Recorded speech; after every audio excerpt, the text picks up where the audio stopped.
Bagi Anda yang ingin memberikan persembahan, perpuluhan atau diakonia, dapat transfer ke nomor rekening BCA atas nama Gaby Wow, atau Anda dapat scan QR yang tertera pada layar.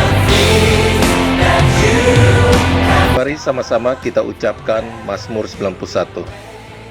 Dalam lindungan Allah.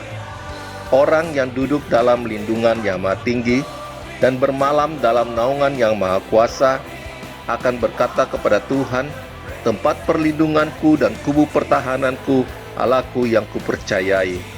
Sungguh, dialah yang akan melepaskan engkau dari jerat penangkap burung, dari penyakit sampar yang busuk. Dengan kepaknya ia akan menundungi engkau. Di bawah sayapnya engkau akan berlindung. Kesetiaannya ialah perisai dan pagar tembok. Engkau tak usah takut terhadap kedahsyatan malam, terhadap panah yang terbang di waktu siang, terhadap penyakit sampar yang berjalan di dalam gelap, terhadap penyakit menular yang mengamuk di waktu petang. Walau 1000 orang rebah di sisimu dan 10.000 di sebelah kananmu, tetapi itu tidak akan menimpamu. Engkau hanya menontonnya dengan matamu sendiri dan melihat pembalasan terhadap orang-orang fasik. Sebab Tuhan ialah tempat perlindunganmu, yang maha tinggi telah kau buat tempat perteduhanmu. Malapetaka tidak akan menimpa kamu, dan tulah tidak akan mendekat kepada kemahmu. Sebab malaikat-malaikatnya akan diperintahkannya kepadamu untuk menjaga engkau di segala jalanmu. Mereka akan menata engkau di atas tangannya, supaya kakimu jangan terantuk kepada batu. Singa dan ular tedung akan kau langkahi. Engkau akan menginjak anak singa dan ular naga. Sungguh, hatinya melekat kepadaku, maka aku akan meluputkannya, aku akan membentenginya, sebab ia mengenal namaku. Bila ia berseru kepadaku, aku akan menjawab. Aku akan menyertai dia dalam kesesakan. Aku akan meluputkannya dan memuliakannya. Dengan panjang umur akan kukenyangkan dia, dan akan kuperlihatkan kepadamu keselamatan daripadaku. Amin.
Shalom semuanya.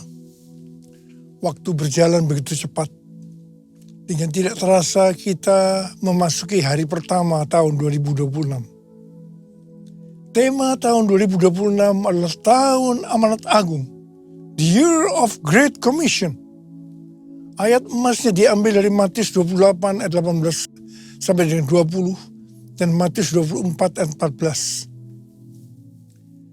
Kita baru saja meninggalkan tahun 2025, tahun penuaian, the year of harvest. Tahun 2025 juga tahun yang sukar, sulit, peperangan, bencana alam, ketidakpastian, krisis ekonomi yang semakin intens. Meskipun demikian, memasuki tahun 2026 kita harus berani berkata bahwa tahun 2026 akan lebih baik dibanding tahun 2025. Yang percaya katakan amin. Apa dasar kita untuk percaya bahwa tahun 2026 akan lebih baik dibanding tahun 2025? Alasan pertama, sesuai dengan ratapan 3 ayat 22 dan 23. Tak berkesudahan kasih setia Tuhan. Tak habis-habisnya rahmat-Nya. Selalu baru tiap pagi. Besar kesetiaanmu.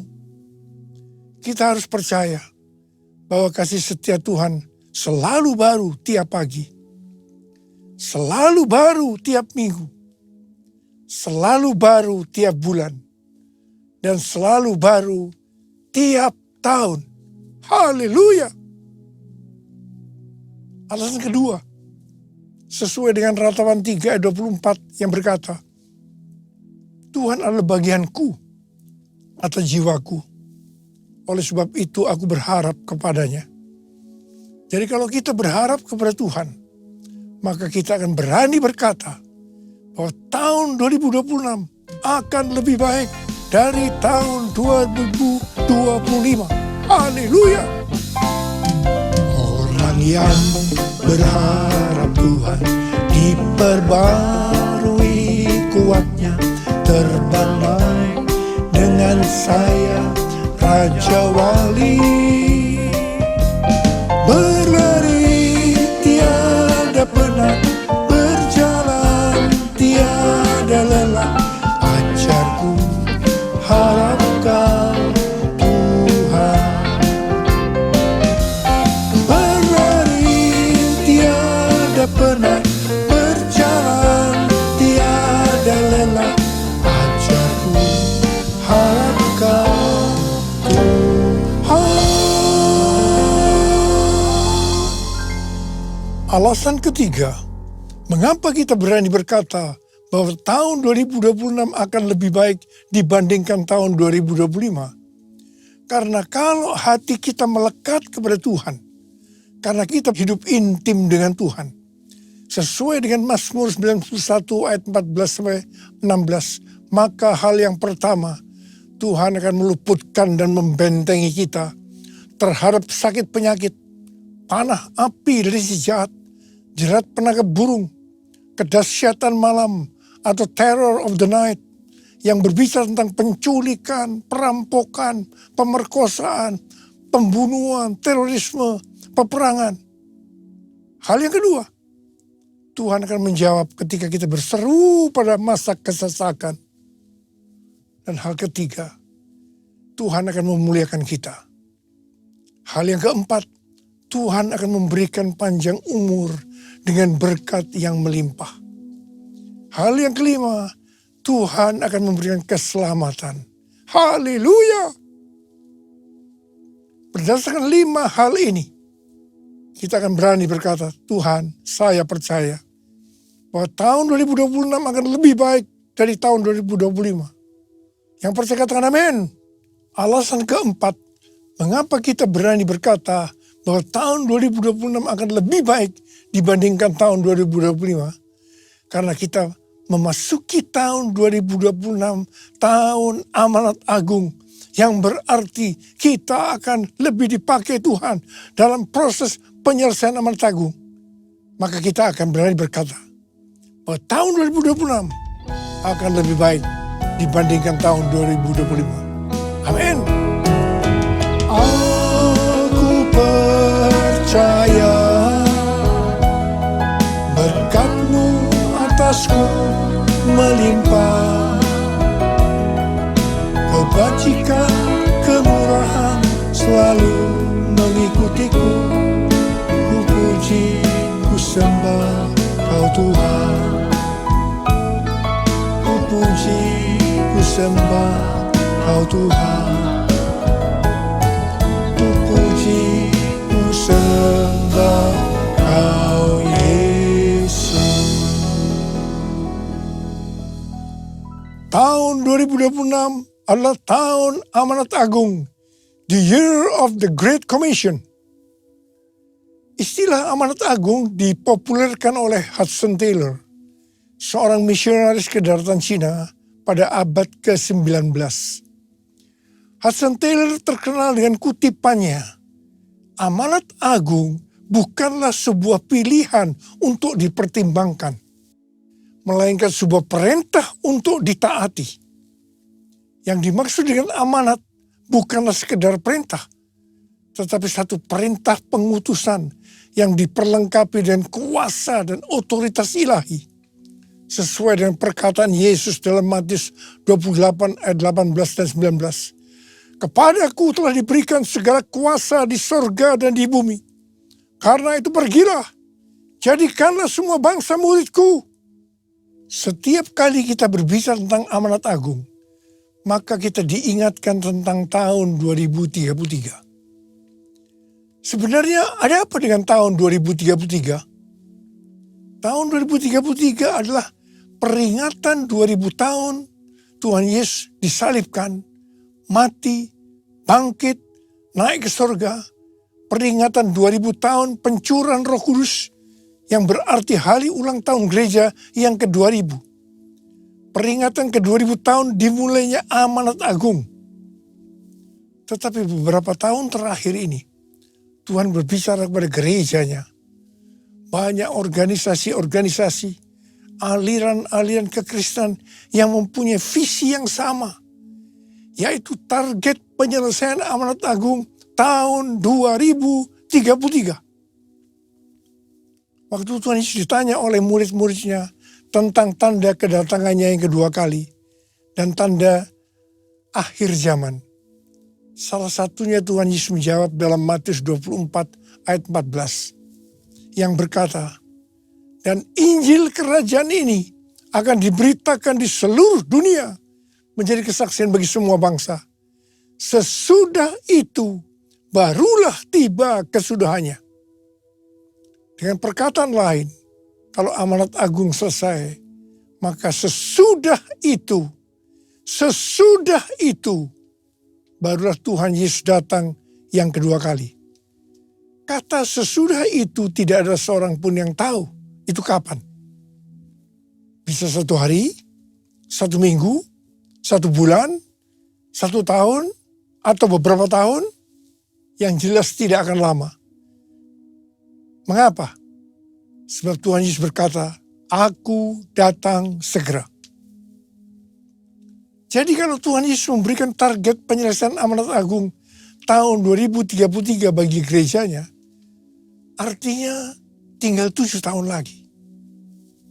Saya tidak berkata, sekali lagi, saya tidak berkata bahwa tahun 2033 Tuhan Yesus pasti datang. Ini tidak alkitabiah. Tapi kalau dikatakan tahun 2033 Tuhan Yesus bisa datang, ini alkitabiah. Karena kedatangannya bisa sewaktu-waktu. Saya mau mengajak kita semua agar semakin hidup intim dengan Tuhan. Banyak berdoa, memuji dan menyembah Tuhan dan terus berjaga-jaga. Saya akan ingatkan bahwa sesuai dengan Roma 8:29 bahwa goal kita sebagai orang percaya adalah menjadi serupa dengan gambarnya. Artinya menjadi murid Kristus. Untuk bisa menjadi murid Kristus, kita harus melakukan seperti apa yang terdapat dalam 1 Yohanes 2 ayat 6 yang berkata, barang siapa mengatakan bahwa ia ada di dalam dia, ia wajib hidup sama seperti Kristus telah hidup. Kalau kita hidup sama seperti Kristus telah hidup, maka kita akan menjadi serupa dengan gambarnya. Artinya menjadi murid Kristus. Tugas utama dari murid Kristus adalah menjadikan semua bangsa murid Kristus. Artinya menyelesaikan amanat agung. Hal ini sesuai dengan Matius 28 ayat 18 sampai dengan 20.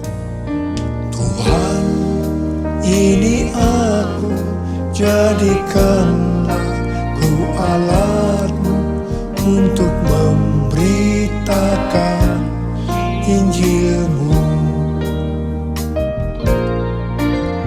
Tuhan, ini aku, jadikanlah ku hamba-Mu untuk melakukan firman-Mu.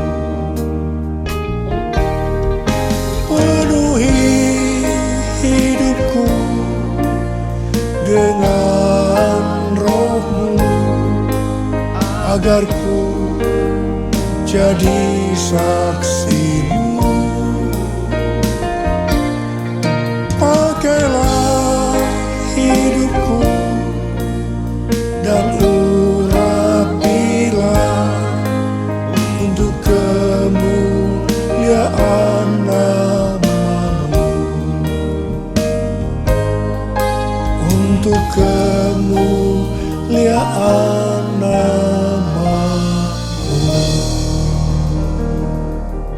Sebagai murid-murid yang menerima amanat agung dari Tuhan Yesus, kita harus belajar cara Yesus melakukannya.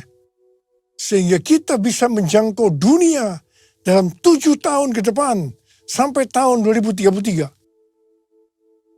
General Assembly yang ke-14 dari World Evangelical Alliance di Korea Selatan tanggal 27 sampai 30 Oktober 2025 yang lalu. Temanya adalah The Gospel for Everyone by 2033. Sebuah visi global bahwa Injil akan dijangkau ke semua orang dan semua bangsa hingga tahun 2033. Di sini, Rick Warren menyampaikan tentang metode Yesus untuk menyelesaikan amanat agung yang berlaku di mana saja dan kapan saja. Metode ini disingkat dengan peace. P, pass on the good news. Sampaikan kabar baik, Injil kepada orang lain. E, equip disciples. Perlengkapi para murid agar mereka bisa bertumbuh dan melayani. E, alleviate suffering. Ringankan penderitaan orang lain dengan menolong mereka. C, continually pray. Berdoa terus-menerus. E, establish new churches. Dirikan gereja-gereja baru. Jadi ada 5 hal metode Yesus untuk menyelesaikan amanat agung. Yang pertama, sampaikan kabar baik, Injil kepada orang lain. Yang kedua, perlengkapi para murid agar mereka bisa bertumbuh dan melayani.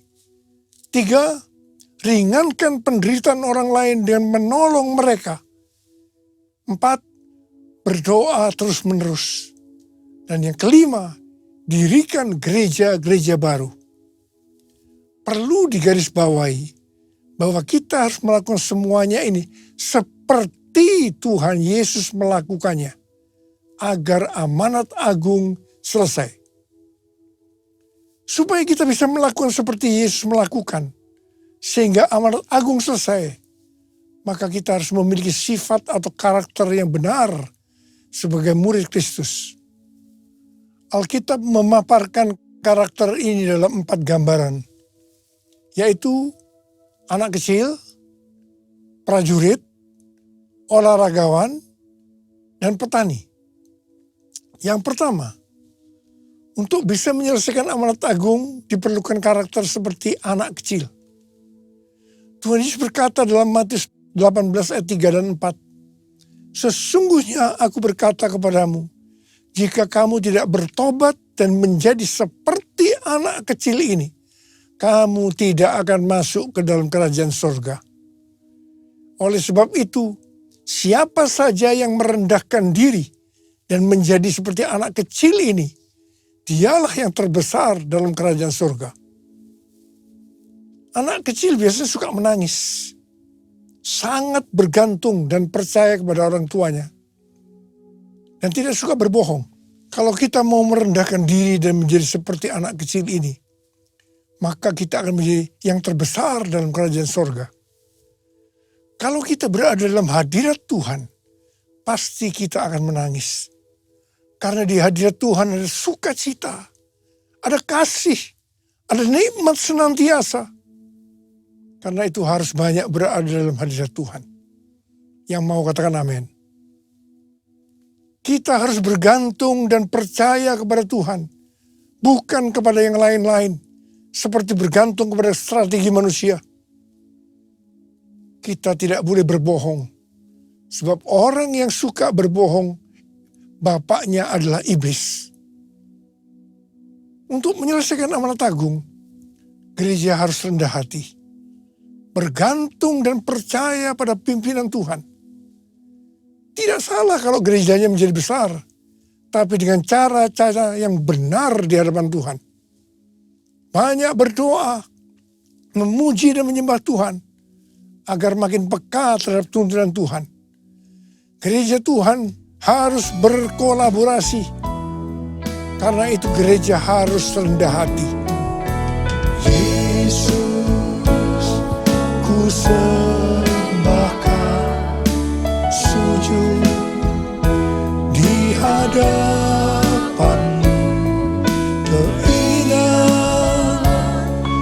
dalam hidupku hanya untuk menyembahmu. Yesus, ku sembahkan, sujud di hadapanmu. Keinginan dalam hidupku hanya untuk menyembahmu, hanya untuk menyembahmu.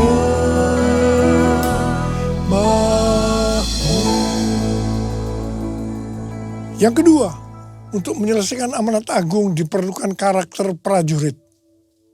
Seorang prajurit yang sedang berjuang tidak memusingkan dirinya dengan soal-soal penghidupannya, supaya dengan demikian ia berkenan kepada komandannya. 2 Timotius 2 ayat 4. Ini bukan berarti kita tidak boleh bekerja atau berkeluarga. Tetapi masalah-masalah kehidupan sehari-hari tidak boleh menghambat fokus panggilan utama kita sebagai murid untuk menyelesaikan amanat agung. Dengan demikian, kita akan berkenan kepada komandan kita, yaitu Tuhan Yesus Kristus. Dalam tahun amanat agung ini, iblis akan makin keras berusaha untuk mengalihkan perhatian kita dalam menyelesaikan amanat agung. Hati-hati, jangan sampai dialihkan oleh keinginan daging, keinginan mata, dan keangkuhan hidup. Dalam Alkitab, paling tidak ada 104 ayat yang berbicara tentang kesombongan atau keangkuhan. Amsal 6 ayat 16 sampai dengan 19 berkata, 6 perkara ini yang dibenci Tuhan, bahkan 7 perkara yang menjadi kekejian bagi hatinya. Mata sombong, lidah dusta, tangan yang menumpahkan darah orang yang tidak bersalah, hati yang membuat rencana-rencana yang jahat, kaki yang segera lari menuju kejahatan, seorang saksi dusta yang menyembur-nyemburkan kebohongan, dan yang menimbulkan pertengkaran saudara. Amsal 16 ayat 18 berkata, kecongkakan mendahului kehancuran, dan tinggi hati mendahului kejatuhan. Yesaya 13 ayat 11b berkata, kesombongan orang-orang pemberani akan kuhentikan, dan kecongkakan orang-orang yang gagah akan kupatahkan.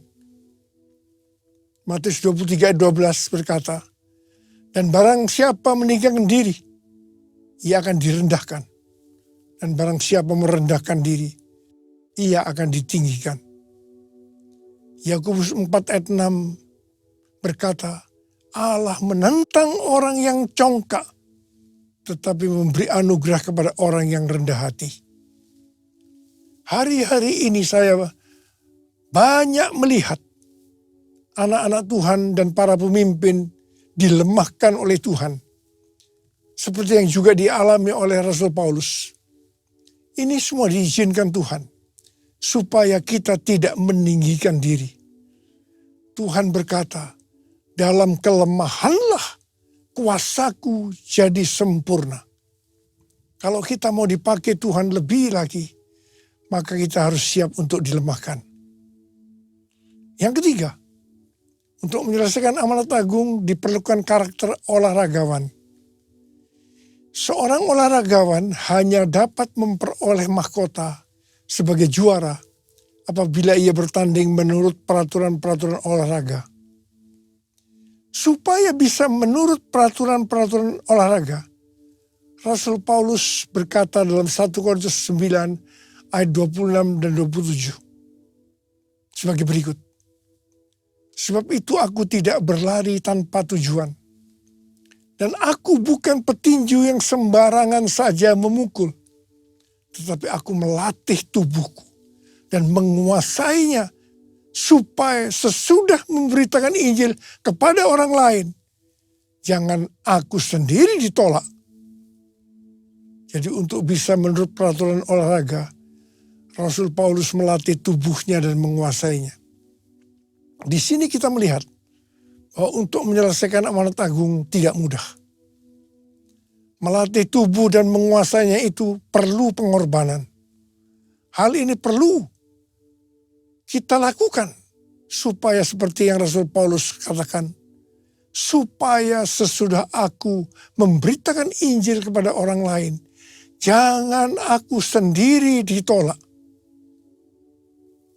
1 Yohanes 2 ayat 6 berkata, barang siapa mengatakan bahwa ia ada di dalam dia, ia wajib hidup sama seperti Kristus telah hidup.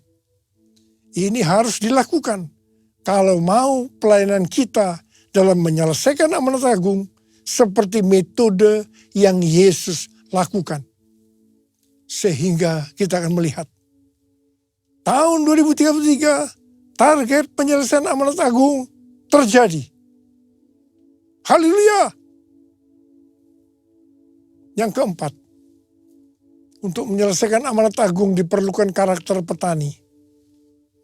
Alkitab menggambarkan sosok petani yang sabar, tekun, dan setia menabur. Petani tahu bahwa hasil tidak instan. Ia menabur, menyiram, menunggu, dan memelihara. Demikian juga dengan penyelesaian amanat agung. Hasilnya tidak instan. Ini bukan pekerjaan sehari. Kita harus menabur setiap hari. Menabur penginjilan lewat hubungan pribadi. Menabur kesaksian lewat pekerjaan dan profesi. Menabur tenaga dan waktu untuk pemuritan. Menabur kasih untuk meringankan penderitaan. Menabur doa tanpa henti. Menabur untuk pendirian gereja-gereja baru. Semua yang menabur pasti menuai. Saya mengajak untuk menabur semua hal ini setiap hari sampai amanat agung selesai, dan setelah itu Tuhan Yesus datang kembali. Haleluya. Bumi penuh kemuliaan-Nya, bumi penuh kemuliaan-Nya, bumi penuh kemuliaan-Nya. Sucilah Tuhan, sucilah Tuhan, sucilah Tuhan. Mari angkat tangan kita di hadapan Tuhan. Kita sembah Dia. Mulai berbahasa roh. Oh, dia lala bara bara bara bara bara bara bara bara bara bara. Oh, dia lala bara bara bara bara bara bara bara bara bara bara bara bara. Oh, dia lala bara bara bara bara bara bara bara. Oh, dia lala bara bara bara bara bara. Oh, Jesus, Jesus, Jesus, Jesus. Bapa, kalau Kau izinkan kami boleh memasuki tahun 2026, semua karena kemurahan Tuhan. Terima kasih Abah. Terima kasih kami boleh memasuki tahun yang baru ini. Dan kami percaya tahun 2026 akan lebih baik dibandingkan tahun 2025. Hamba berdoa buat setiap anak-anak-Mu ya Abah. Berkatilah mereka masuk ke tahun yang baru ini. Pakai kami dengan lebih dahsyat lagi untuk menjadi alat-Mu menjelaskan amanat agung sampai dengan tahun 2033. Oh, urapi saat ini ya Abah. Urapi kami. Terima pengurapan Tuhan. Terima.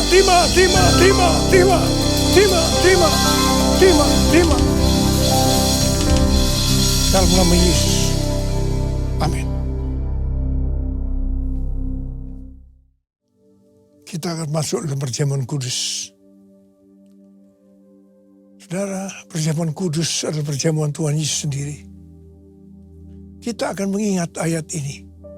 Sebab setiap kali kamu makan roti ini dan minum cawan ini, kamu memberitakan kematian Tuhan sampai ia datang. Perjamuan kudus adalah perjamuan Tuhan Yesus sendiri. Setiap kali kita masuk dalam perjamuan kudus, Tuhan Yesus selalu berkata, biarlah ini menjadi peringatan akan daku. Karena itu mari, arahkan hati kita kepada kebaikan Tuhan. Ingat kebaikan Tuhan, tundukkan kepala. Tuhan, siapakah kami sebelum kami mengenal Engkau? Kami semua orang berdosa. Upah dosa adalah maut, mati. Tapi Engkau yang tidak berdosa telah dijadikan dosa oleh karena kami. Engkau harus turun dari surga mulia. Mati ganti kami dengan penderitaan yang luar biasa. Sungguh kalau kami pikirkan ya Tuhan, betapa baiknya Engkau itu. Bapa, terima kasih. Kau jadikan kami sebagai anak-anak-Mu. Kau tuntun, Kau bela, Kau lindungi. Kau tegur kalau kami salah. Itu Engkau ya Abah. Itu Engkau. Kita akan masuk dalam perjamuan kudus. Tuhan akan memberkati kita melalui perjamuan kudus. Tapi Tuhan mengingatkan kita. Kita harus makan dan minum dengan cara yang benar. Karena itu, lihat keadaan diri masing-masing. Memasuki tahun yang baru, introspeksi. Kalau ada hal-hal yang harus diselesaikan, di mana kita lakukan tahun 2025, minta ampun. Minta ampun, minta ampun. Ampuni kami Tuhan. Ampuni kami. Ampuni kami. Apa Engkau melihat anak-anak-Mu yang sedang menyelesaikan segala sesuatu dengan Tuhan? Ampuni kami. Ampuni kami ya Abah. Layakkan kami untuk masuk dalam perjamuan kudus. Kami akan masuk dalam perjamuan kudus dengan hati yang penuh ucapan syukur. Dalam nama Yesus kami berdoa. Amin. Mari kita angkat roti di tangan kanan kita tinggi-tinggi. Sebab apa yang telah kuteruskan kepadamu telah aku terima dari Tuhan. Yaitu bahwa Tuhan Yesus pada malam waktu ia diserahkan mengambil roti. Dan sesudah itu ia mengucap syukur atasnya. Dia memecah-mecahkannya dan berkata, inilah tubuhku yang diserahkan bagi kamu. Perbuatlah ini menjadi peringatan akan aku. Sudah dikasih Tuhan, bukan roti yang kita pecah-pecahkan ini adalah persekutuan kita dengan tubuh Kristus. Mari kita makan dalam nama Yesus.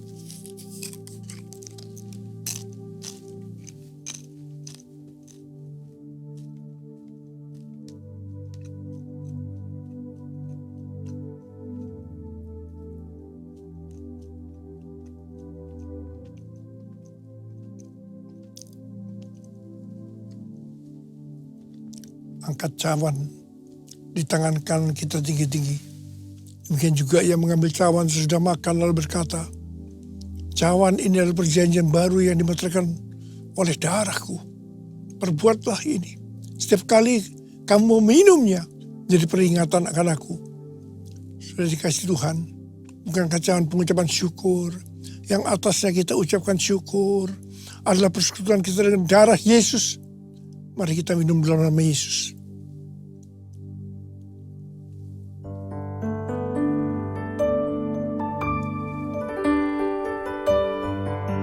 Ucapkan syukur dan terima kasih.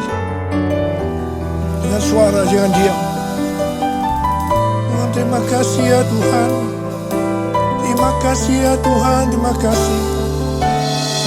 Terima kasih ya Tuhan, makasih ya Tuhan. Ya Tuhan, Tuhan terima kasih.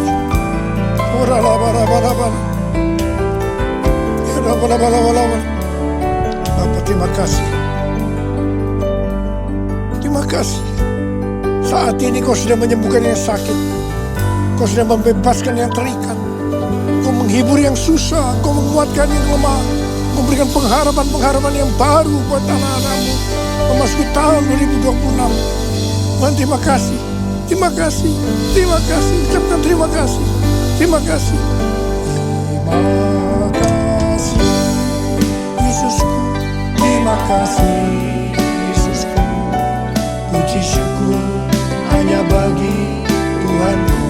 Terima kasih,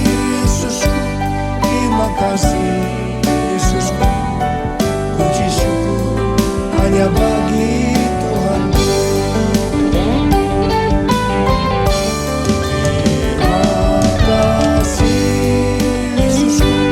Terima kasih Yesusku, puji syukur hanya bagi Tuhan.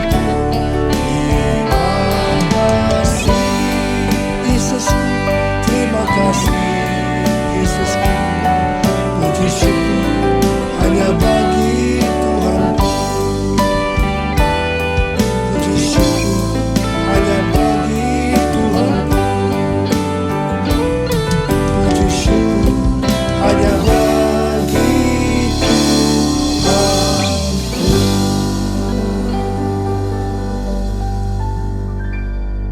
Sekarang terimalah berkat Tuhan, kasih karunia yang berlimpah-limpah daripada Allah Bapa dalam anak yang tunggal Yesus Kristus, persekutuan yang manis dan Roh Kudus menyertai kita semua mulai hari ini sampai Tuhan Yesus datang menjemput kita di awan-awan dan bahkan sampai selama-lamanya. Yang percaya bersama-sama katakan amin. Saya mengucapkan selamat tahun baru 2026. Tuhan Yesus memberkati berlimpah, limpah, limpah. Haleluya!